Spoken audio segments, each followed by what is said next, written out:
মাজার ভাঙ্গিস কেন রে তোরা? মাজার ভাঙ্গিস কেন? মাথাতে পয়সা তোরা গাজাটা নিষ্কে মাজারতে পয়সা আমরা করি ধ্যান। তাই তো আমরা তোদেরকে ভেঙ্গে দিব ঠ্যাং।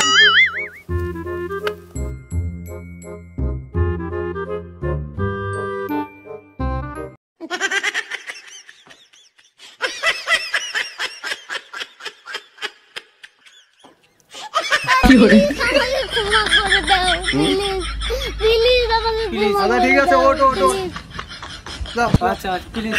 যাও যাও যাও